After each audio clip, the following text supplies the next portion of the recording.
My name is Chad Shotwell. I'm 28 years old. Today's date is April 26th, 2008. We are in Sacramento, California, and today I'm talking to my grandpa, Paul. And my name is Paul Poulin.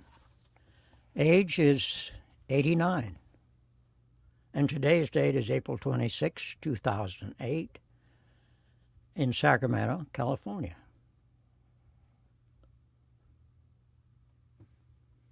And away we go. Grandpa, you wrote 2 books. A couple I just read, and they were pretty good. I liked them. In fact, the your second one, A Career Among Friends in Faraway Places, it had, I like the introduction. It was good. In fact, in the introduction, you were talking about your neighbor, Farmer Gum, and you were talking about the elasticity of quitting time, in your words. I thought that was just such a good phrase. But what does it mean? What's the elasticity of quitting Well, time? with old folks like Farmer Gum, he's about my age, and he was getting ready to sell the farm and move away. He already had other property. And one day, he was out plowing and harrowing before retiring, and he decided it was just too darn soon. So he decided to go another year, perhaps 2 years, maybe even more. So and that was descriptive of his situation. How is it descriptive of your situation? Well, I am not going away, but at my age, I'm not being too creative anymore. As you observed, I've written 2 books, one about life as a schoolboy and the other about my 20 years in the military. So I think I've pretty much covered those aspects of my life. How about quitting time on the golf course? Is there ever a quitting time on the golf course? No, in fact, I have a starting time tomorrow at Hagen Oaks, but I don't hate them as far, but I go as frequently. Yeah. What can you tell about the measure of a man on a golf course? What's that mean, golfing to you? Well, I had a prime example this week. My neighbor, who is in construction, he's a contractor, and we get along fine and all, but I didn't really know him. I couldn't make a judgment of him until we got on the golf course. And that gives you the measure of a man, how he responds to bad luck or bad shots, his view of his partner, and I got a much better opinion of him from playing on the golf course than I did just as being a neighbor. Do you ever walk away from a golf game with a lesser opinion of someone? Oh, yeah. Usually of myself. You in your book, you were talking about cold winter, trying to chip onto a frozen golf course. That's impressive. How often do you say you go out golfing and working on your game? Well, we golf once a week. I played with the SIRS, seniors in retirement, for a number of years. And we played different courses around the Sacramento area. And I enjoyed that very much. But I discontinued that last year because my memory is going. And when you get to the point where you can't remember the name of your partner, it's time to quit. Can you still remember the best golf course you played? Pebble Beach. There, I hear that's a good one. I played Pebble Beach twice. So of all the golf courses all around the world, I mean, you've traveled to 3 continents. Yes, I was in Japan and in Germany and Europe. Didn't play in South America, but I covered pretty much the rest of it. Played in Australia and Hawaii. How is it you came to settle down in Fair Oaks after living all over the world? Well, there were 3 reasons, really. Number one, the kids were getting to be college age, and the opportunities for schooling in Sacramento or this area were much better than back east. And another reason was climate, and a primary reason was the fact that all my old Army buddies, who we'd known and visited for 30 years, lived in Northern California. And another principal reason was you could play golf 12 months a year. Now, you and your Army buddies had a little club. You called it the 520 Club. Yes. What was that about? Well, when we were in Korea, we operated a signal depot that provided communication services and equipment to 8th Army during the war. And it was the 520th signal-based depot. So after a year of service there, we moved to Japan, and our wives came over, and our children. And we took the designation right along with us. We called it the 520 Club. And through our whole Army careers, wherever we went, the 520 Club members, whether it was in Washington or Paris or Heidelberg, would get together and have a reunion. So as of now, only Betty and I and 2 other individuals remain of that 520 Club. But we still contact each other, and perhaps we've been to one funeral where we sang our theme song. What is the theme song? The Whiff and Poof song. The Whiff and Poof song. Where did the Whiff and Poof song come from? Well, that's quite a story in itself. When we were in Japan, at a party one night, our commanding officer, Gil Wood, was being teased by the girls, and he was begging for mercy. And one of the girls cited a line from the Whiff and Poof song, and I picked that up and I thought about it, and I looked up the verses, and pretty soon we adopted that song as a club membership song, and we sang it everywhere we went. And it was, if you remember, we are poor little lambs who have lost our way. Ba, ba, ba. And I still remember all the words to that song. So obviously this was not a formal gathering, the 520 Club. We were all enlisted for the war. We were not regular Army guys. We were waiting for the war to end so we could get back to our civilian pursuits. And at that time, I had no intention of making a career of it. But so we were a pretty relaxed group. How did it feel going away to war? What was... I didn't volunteer. I was just, I got a music degree, and I was teaching high school music. And my brothers had both volunteered. One was in Hawaii at the time of the Pearl Harbor attack, and the other was with the Air Force. But I was in no hurry to join up, and I wanted to finish the school year. And I waited till my draft card came. But I really enjoyed many aspects of the military. The camaraderie, the travel. I mean, where else would I have gotten to Paris and Heidelberg and Scandinavia? Since retiring, have you gone back to all the places that you were stationed around the world? Well, not all of them. We have been to Japan. Just the ones you like. Just the ones we like. And we've been to Paris several times, and we've been to England.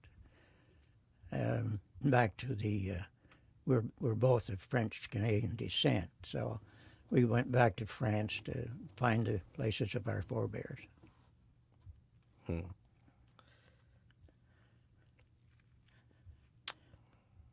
What else did we have? You said something that that got me going there, and let's see.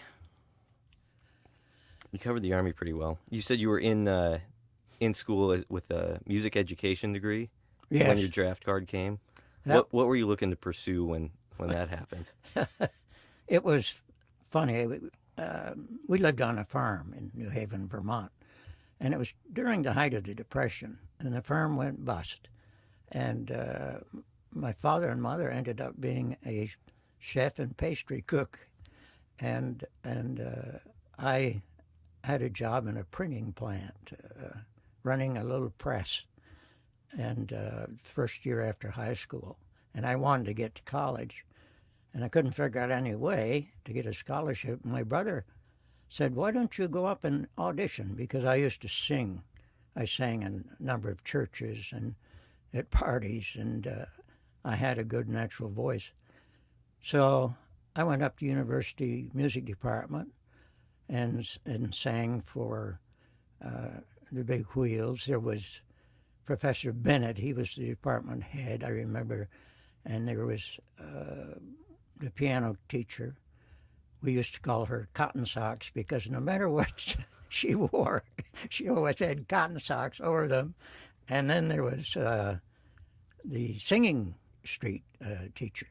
She was an old metropolitan veteran and big, busty woman with a big voice. And so I figured she would be my champion of all those people because I couldn't play piano. And I couldn't read too many notes of music. So I auditioned. I can remember the song now. It was "Drink to Me Only with Thine Eyes." And I sneaked away thinking, boy, that's the end of that. And then weeks later, I got a letter admitting me to the music department of the University of Vermont. And so I ended up getting a degree and a music degree. And that's how I got into teaching music. How far did you get in your music teaching career before you went off to the Army? Well, I went to New York City and decided to get another degree at Columbia University. And I was offered a job as music director in Teaneck, New Jersey. And so I taught high school music. Well, I was director of all the music department for 2 years. And then I got a surprise. I got a letter in the mail that says, "You are re-inducted for the Korean War." And so I was recalled for Korea. Before the Depression, before you had to shut down the farm, growing up on the farm, did you see yourself staying there? Did you think that's what you were going to be when you grew up, was a farmer? Never. Well, there was many positive aspects to the farm. My mother loved it. She said that was her happiest time bringing up her 3 boys on the farm. And it was beautiful, the green mountains in the distance, the cows in the fields, and all the bucolic kinds of things you can imagine. But you got up at 5:30 in the morning to do the morning milking. Then you milked them again in the evening, and that was 365 days a year. And there were other aspects. Some people loved their cows, gave them all individual names, but we never did. And so it didn't appeal to me as a vocation at all, especially during the times when you had to shovel the manure of the hens, the cows, the horses. And I felt I was cut out for better things. You had a lot of nicknames. I remember reading in The Boys of Beach Hill. It seems like every other chapter, your brothers were giving you a new nickname. Dish Rag, for instance. Dish Rag, yeah, because I was the youngest, and the boys would go out and help Dad in the fields and the barns, and I was supposed to help Mom as much as possible in the house. So my brothers would come in and say, say, "Where's dish rag?" And I recall one time I was at the kitchen sink and washing plates, and Richard came in and opened the door and, hey, dish rag. And I picked up a knife and threw it, and it stuck in the door right just as he slammed it. That was a real brotherly relationship. Yeah, how many more times did he call you dish rag? It never stopped. Which nickname stuck the longest? I mean, what was the last nickname you finally Oh, shook? I've been called Shorty. I'm 5'4" tall, and well, they called me Polly. But no, I was never much nicknamed for being short. I remember in the Army, I was in France, in Heidelberg, and I wondered why I didn't get my regular Army commission. I had a temporary commission, an indefinite stay, and I'd been recommended at that time. I was a major, I think. I'd been recommended and had really good ratings, but I never got the regular Army commission.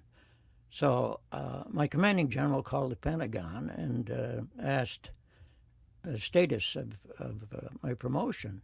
And they said, well, he meets all the qualifications, but our standard is 5'5" or 5'6", and he's 5'5" So it was a while before that got straightened out. Oh, no. They made an exception of me. Obviously, you were a very capable military man. What are you proud of in the military? What did you accomplish? Well, I had, I think, an ascending route of more responsible jobs. I came from the Far East back to the Philadelphia Signal Supply Agency, where we managed all of the Signal Corps procurement and distribution for the world. I was the commander of a gross performance study for the Department of Defense. Then I was commander of an Army depot in Tobiana, Pennsylvania, and then deputy commander of the Defense Communications System in Fort Monmouth, and that was worldwide communications and defense communications in faraway places around the world. And I think those were jobs of which I can justly take pride. I was given the Legion of Merit medal twice, and then with Legion of Merit with Oak Leaf Cluster when I retired. It seems like with every promotion you had to go to school for that promotion. Did you like being a student? Oh, sure. What could be easier? But there's some great schooling. I went to the Defense College in where was it now? But Industrial College of the Armed Forces in Washington, the Joint Staff College in Virginia, and I think there were 2 or 3 others. Did your kids take on all your scholastic aptitudes? Oh yeah, they were brilliant students, all of them. We were really proud of the kids, because they went to probably 20 different schools in 20 different locations. All 5 of them, they had schools in Washington, they had schools in Heidelberg, Germany, they had schools in California and Pennsylvania, and but they adapted readily, and wherever they went, they were excellent students. Yeah, that's too bad. That's what my mom always tells me. I was kind of hoping she was kidding. Tell me something about my mom that I don't know. You have any stories about my mom? Oh, I think she's a heroic figure. I mean, she was. I remember as a little girl and growing up, and then the jobs she undertook in order to get her education, and especially that job where she was working for getting fish out of the river In the hatchery. in the hatchery. Yeah. That was it. Working in the hatchery, and that was a dirty job and a hard one. And then she was another really ambitious and brilliant mind to work herself up to getting a technology kind of background and degree, and then become an engineer for Aerojet, and one of the principal bosses. What's her title right now? She's a Vice president of everything. I don't. That's it. Vice president for missile systems. This girl, who's your mother, we're so proud of her. What was she like as a kid? Was she a funny kid, a quiet kid? Did she torment her brothers? Well, don't they all? No. I tried to teach her to drive, I remember, when she was not too old. But no, she was delightful because she was bright and cheerful. How did the driving lesson go Well, fine, yeah. Well, for a 6-year-old? with one exception. She couldn't reach the brakes or didn't think of the time. I took her on all these dirt roads, and we came up to an intersection, and there's a car stopped ahead of us. It was a stop sign, and she reached and reached and reached and hit the gas pedal rather than the brake, and we slammed into the rear end. I said, it wasn't too much damage, but I said, we're not going to talk about this. You didn't do it, and never have. So we never did. We came home, and I said, don't mention it, and so we pretended that I had done it. Oh, I could have used you for my driving lessons.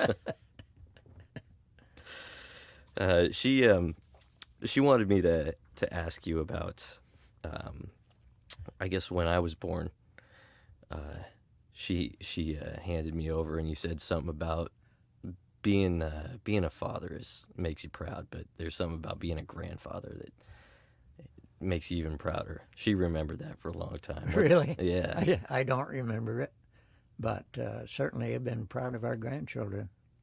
Is there something about knowing that not only you passed along your genes, but you passed them along in such a capable way that they were able to keep it going?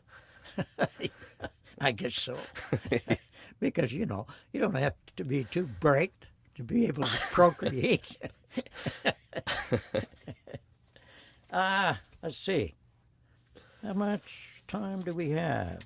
You have about 20 minutes. What are some of the things you're most proud of about your grandchildren? Well,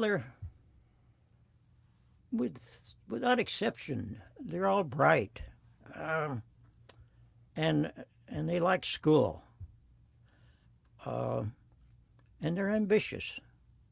I don't know of any of my grandchildren who hang around home and wait for their parents to come up with solutions to their problems.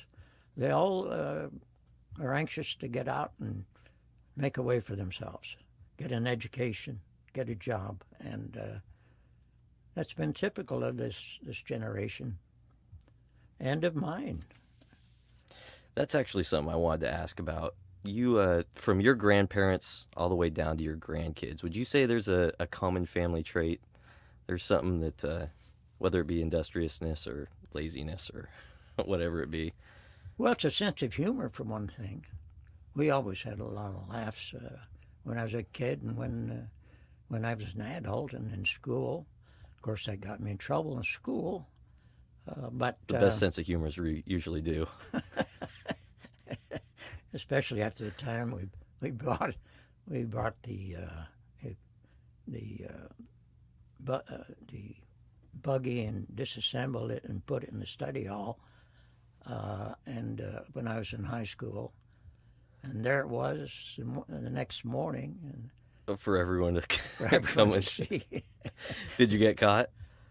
Well, the principal knew us, you know. What he did was say, Poulin, get your gang together and get this thing out of here and do it on your own time. So there were a lot of opportunities to do things like that when you lived on a rural farm in Vermont.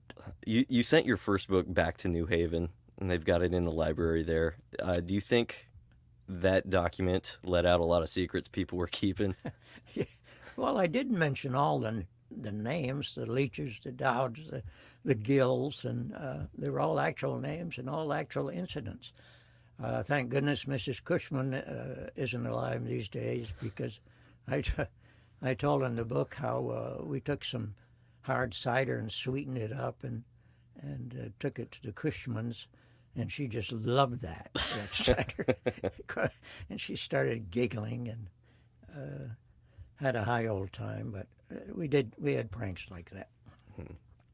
As far as your second book, as much as it's about your time in the Army, it's also about making a family, and really about you and Grandma finding each other and sort of staking out your claim in the world.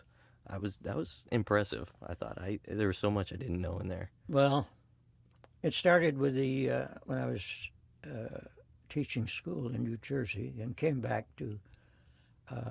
It was required I get into a certain course that had nothing to do with music, and I saw your mother in that class, and I just was immediately attracted and asked her for a date, and that was the beginning of it. And so every time I came back to Vermont, we would go riding in the hills, and so I proposed and was accepted, and we were married in the cathedral in Burlington, Vermont, and got in my old Ford Jalopy and headed south, where I was. I wasn't teaching music then. I had a job as commissary officer in the military post there, because I was only going to be there for a few months before they shipped me off to Korea. So I was commissary officer early in my career. What's the commissary officer? Oh yeah, you had to be in charge of the commissary employees, make sure about the quantities of stockage and all of that thing. You're a big storekeeper. Was Grandma expecting to be an Army wife when she met you? No, in fact, she was a teacher herself, and she was trained as a elementary school teacher and did teaching. So we thought we would be teachers. I would be the music teacher, she would be the teacher.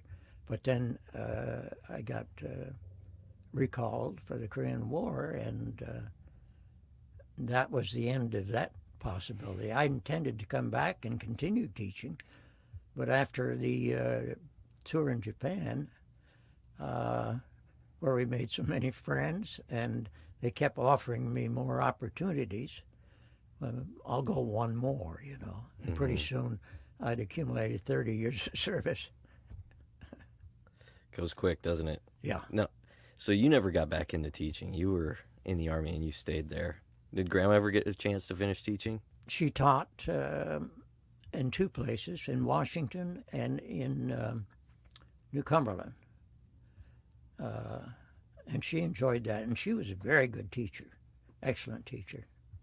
You know, she started teaching in that little rural community up in Vermont, a one-room schoolhouse where she had 7 grades, and wasn't she incredibly young too? Oh gosh, like yes. 19, running this Oh whole yeah, schoolhouse? she was 19. It was, and she somehow maintained discipline with these big country oafs, you know, who were not too darned interested in an education, but she managed the school and she managed them, and it was extraordinary.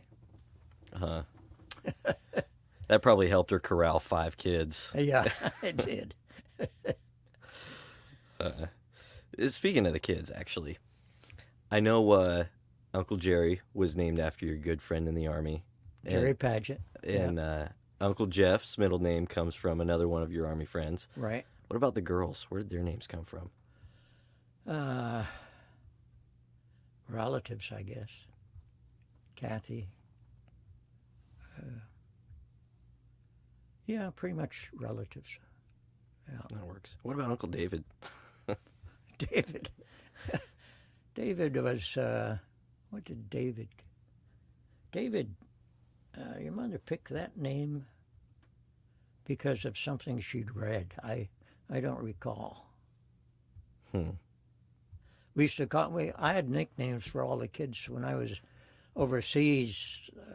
We had little tape recorders, and I remember I called David DeVito, and the others had similar names. You would barely recognize the origin. Yeah. Yeah, Mopsy for Aunt Mary.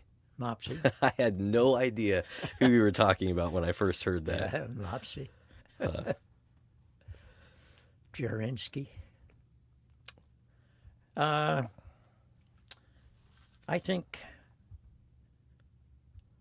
sort of in summary, that I had no intention of being in the Army. I thought I'll get through my draft and go back to teaching in civilian life. But it turned out that we enjoyed our assignments. We enjoyed the people we met. They became lifelong friends. Up until there was only two of them left. Jerry Paget's wife, whom we loved. I went to all their funerals, and when Jerry died, he was my closest friend. We all went to the funeral, and since we'd been singing our song for so many years, we asked Millie if we could sing it at his funeral, and we did. And the parishioners were a little amazed, I think, when we got him and sing, "We're poor little lambs, we've lost our way." But we sang it in its entirety. It brought the house down. It did. 89 years old now. Are you looking forward to reaching 100?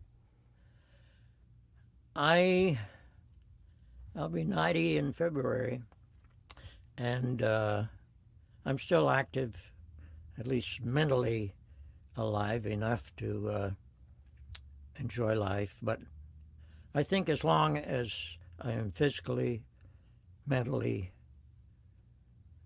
spiritually alert and enjoying life, fine. But I certainly don't want to continue life in a state of vegetation and inactivity.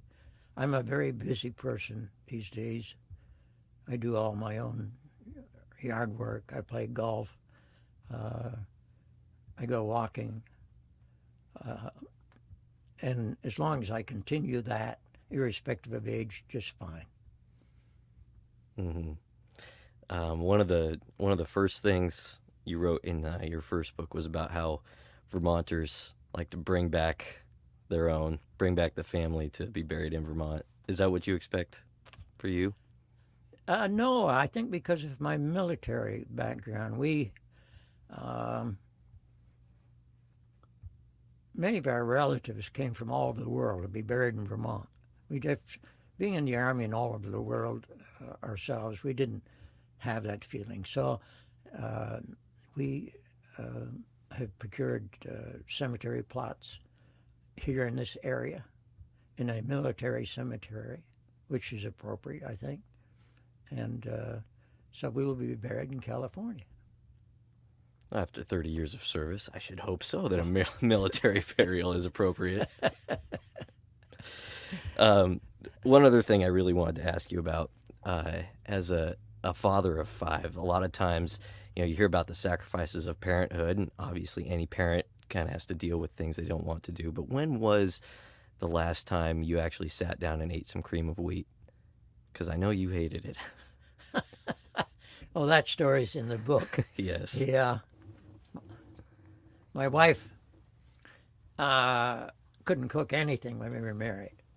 But like everything else she's ever tackled, if I'm going to be a cook, I'm going to learn how. And she got all the recipes and the ingredients and really taught herself to be an excellent cook. But there's one thing that she liked. It was cream of wheat. And to me, cream of wheat was like something animals would eat. It just had no taste. It was a big blob of stuff. And we used to put sugar and fruit on it when we got the cream of wheat. And the kids and I always had a laugh about that when Mom would serve cream of wheat. Yeah. Have you gone back to it since the kids moved out? You don't have to set a good example anymore? No more cream of wheat in the house. There's one thing I want to say with respect to this interview, and that is I'm very fond of my interrogator here, my grandson, Chad Robinson. He's a regional radio personality, and in his own right, I'm confident he will bail me out, as he has done in this interview. And when I have the old man's loss of memory, he's been in here to rescue me, and I do appreciate it. Thank you, Chad. My pleasure, Grandpa. Anytime. Well, That's fitting. sure. All right. High five. Well done.